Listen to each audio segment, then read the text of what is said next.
विद्यार्थी मित्रांनो नमस्कार. इग्नाइट अकॅडमीच्या ऑनलाईन प्लॅटफॉर्मवर आपणा सर्वांचं मनपूर्वक स्वागत. विद्यार्थी मित्रांनो, कर निर्धारण व संकलन खातं अर्थात मुंबई महानगरपालिकेतलं आणि यामध्ये निरीक्षक पदासाठी जाहिरात प्रसिद्ध करण्यात आली आहे. 178 जागा आहेत. पण आजचा विषय तुम्ही वाचला असेल की जाहिरात काढताना मुंबई महानगरपालिका अर्थात BMC कडून चूक झालेली आहे. टायपिंगची जी पात्रता आहे त्याच्यामध्ये चुका आहेत. आणि या संदर्भामध्ये मी आज आपल्यासोबत चर्चा करणार आहे. नेमक्या काय चुका आहेत हे आधी समजून घेऊ आणि मग त्यावरती नेमकं काय सोल्युशन असलं पाहिजे तेही समजून घेऊ. बघा विद्यार्थी मित्रांनो, या ठिकाणी ही जाहिरात आहे. ही जाहिरात प्रसिद्ध झालेली आहे. निरीक्षकच्या 178 जागा आहेत. ठीक आहे, पुढे आता अर्ज करण्याचा कालावधी लक्षात घ्या. 20/9/2024 पासून 19/10/2024 पर्यंत. ठीक आहे.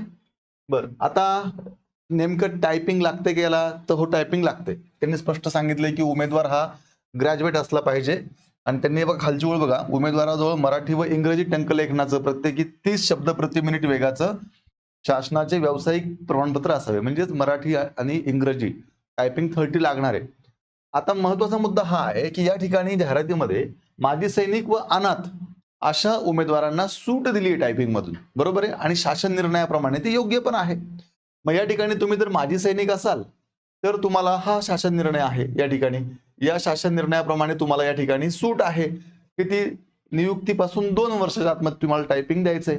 अनाथ विद्यार्थ्यांच्या बाबतीत बोलायचं झालं तर हा अनाथांचा शासन निर्णय, त्यांनाही नियुक्तीपासून 2 वर्षापर्यंत टायपिंग दिलं तरी चालतं. फॉर्म भरताना टायपिंग सर्टिफिकेट नसेल तरी चालतं. याच्या बाबतीत काही वादच नाहीये. अहो पण शासन निर्णय फक्त ह्या 2च संवर्गासाठी आहे का? शासन निर्णय तर ह्या संवर्गासाठी पण आहे ना. लक्षात घ्या, त्यामध्ये प्रकल्पग्रस्त, भूकंपग्रस्त, अपंग उमेदवार आणि अंशकालीन कर्मचारी यांचं काय? यांचा उल्लेख जाहिरातीमध्ये का नाहीये? शासन निर्णय न वाचताच जाहिरात काढली का BMCने? हा महत्वाचा मुद्दा आहे. आधी तुम्हाला मी शासन निर्णय दाखवतो, त्यानंतर आपण बोलूया. आता याच BMCची कार्यकारी सहाय्यक पदासाठीची जाहिरात आली आहे. आता त्या जाहिरातीमध्ये पण अशा काही जाचकाठी होत्या, त्यामुळे लाखो विद्यार्थ्यांना फॉर्म भरता नाही आला. मग विद्यार्थ्यांनी मेल केले, विद्यार्थ्यांनी अनेक मंत्र्यांकडे पाठपुरावे केले, विद्यार्थ्यांनी आंदोलन केले आणि मग BMCने पुन्हा सुधारित जाहिरात काढली कार्यकारी सहाय्यकची, बरोबर आहे. आता त्याच BMCच्या जाहिरातीमध्ये यांना सगळ्यांना त्या ठिकाणी काय दिलेली आहे? सूट दिली आहे टायपिंग मधून. इथे मात्र याचा उल्लेखच नाहीये या जाहिरातीमध्ये. बघा एकच BMC आहे, पण जाहिरातीमध्ये तफावत लक्षात घ्या तुम्ही. आता बघा ही कार्यकारी सहाय्यकची जाहिरात आहे BMCची. यामध्ये पण सांगितलंय की मराठी 30 लागणार आहे आणि इंग्रजी किती लागणार आहे? 30 लागणार आहे. ठीक आहे. आता या ठिकाणी यांनी माजी सैनिक आणि अपंग उमेदवार, आता माजी सैनिकांचं इकडे आहे त्यामुळे प्रश्नच नाही. आता बघा अपंग उमेदवारांचा हा GR या ठिकाणी खाली बघा. हे बघा हा अपंग विद्यार्थ्यांसाठी GR. इथे सांगितलंय की 2 वर्षात टायपिंग सर्टिफिकेट दिलं तरी चालणार आहे, बरोबर आहे. चला या पुढे. आता अनाथ विद्यार्थ्यांसाठी हा GR आहे. अनाथ विद्यार्थ्यांना सुद्धा 2 वर्षाच्या कालावधीमध्ये टायपिंग सर्टिफिकेट दिलं तरी चालतं. आता मेन मुद्दा आपला प्रकल्पग्रस्त, भूकंपग्रस्त, अंशकालीन कर्मचारी हे यांचे GR आहेत. लक्षात घ्या. बघा या ठिकाणी सामान्य प्रशासन विभागाचा हा शासन निर्णय आहे, हा त्याचा नंबर आहे. त्यानुसार प्रकल्पग्रस्त, भूकंपग्रस्त, स्वातंत्र्य सैनिकांचे नामनिर्देशित पाल्य, 1991 चे जनगणना कर्मचारी, 94 नंतरचे निवडणूक कर्मचारी आणि पदवीधर व पदविकाधारक अंशकालीन कर्मचारी या सर्व घटकातील उमेदवारांना पुन्हा तेच सांगितलंय, नियुक्तीनंतर 2 वर्षाच्या आत टायपिंग सबमिट केलं तरी चालणार आहे. आलं तुमच्या लक्षामध्ये? मग विद्यार्थी मित्रांनो, या विद्यार्थ्यांवरती अन्याय का? कोणते विद्यार्थी?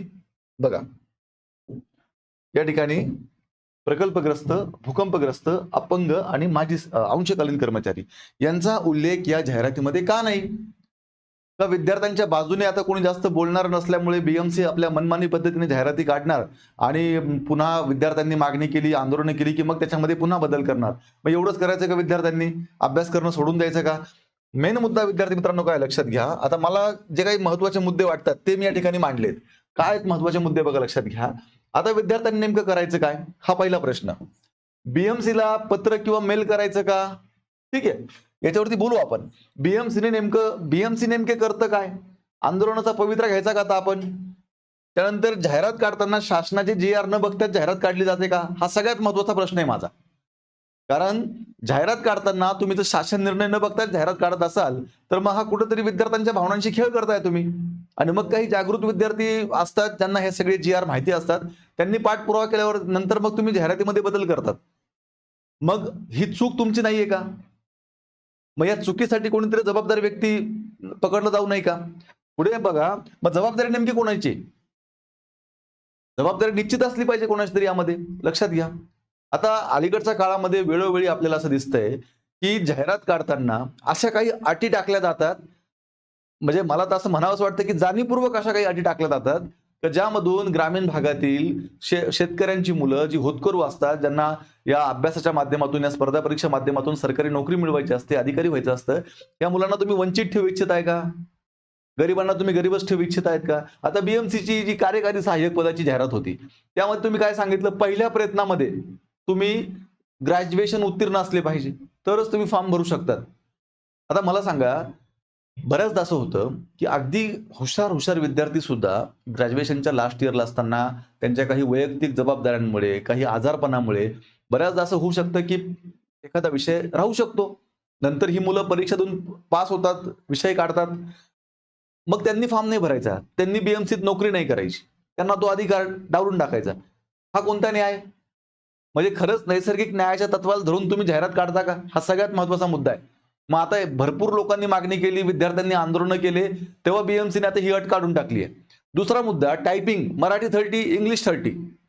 मग पण ज्या विद्यार्थ्याकडे इंग्लिश 40 येतो चालणार नाही, त्या इंग्लिश 30च पाहिजे. म्हणजे तुम्हाला पुढचं शिक्षण झालेलं नकोय, तुम्हाला तेवढंच शिकलेलं पाहिजे. याचा अर्थ असा होतो, बरोबर ना? जर उदाहरण द्यायचं झालं तर एखाद्या ठिकाणी समजा इयत्ता 10वी उत्तीर्ण लागतोय, पण एखादा विद्यार्थी 12वी उत्तीर्ण असेल तर मग त्यांनी फॉर्म नाही भरायचा. म्हणजे अनाकलनीय हे, समजतच नाही नेमकं काय तुम्हाला म्हणायचंय. आता या ठिकाणी या जाहिरातीमध्ये तात्काळ बदल करणं गरजेचं आहे. अनेक प्रकल्पग्रस्त असतील, भूकंपग्रस्त असतील, त्यानंतर अंशकालीन उमेदवार असतील, यांचे सातत्यानं फोन कॉल्स, मेसेज आमच्या अकॅडमीला आहेत की सर आमचा उल्लेखच नाही याच्यामध्ये, मान फॉर्म कसा भरायचा, हा आमच्यावरती अन्याय का? अरे धडधडीत शासन निर्णय असताना सुद्धा त्याचा उल्लेख न करणं म्हणजे हा गंभीर गुन्हा आहे, लक्षात घ्या. त्याच्यामध्ये ठीक आहे, तुमच्याकडून मी असं म्हणतो की चुकून ते राहिलं असेल, तात्काळ बदल करा. BMCला माझी आमच्या इग्नाइट अकॅडमीच्या प्लॅटफॉर्मवरून तात्काळ मागणी आहे की जाहिरातीमध्ये तात्काळ बदल करा. नाहीतर मग परत विद्यार्थ्यांनी काहीतरी आंदोलन करत बसायची आणि मग कुठेतरी तुम्ही नंतर तुमच्या जेव्हा लक्षात येईल तेव्हा तुम्ही त्याची दखल घेणार आणि अगदी फॉर्म भरायच्या शेवटच्या दिवशी तुम्ही जाहिरातीमध्ये बदल करणार किंवा फॉर्म भरायची पुन्हा मुदत वाढवणार. म्हणजे तोपर्यंत ह्या विद्यार्थ्यांचं मानसिक संतुलन बिघडतं, तोपर्यंत या विद्यार्थ्यांचा अभ्यास होत नाही, त्यांचा वेळ वाया जातो. याला जबाबदार कोण आहे?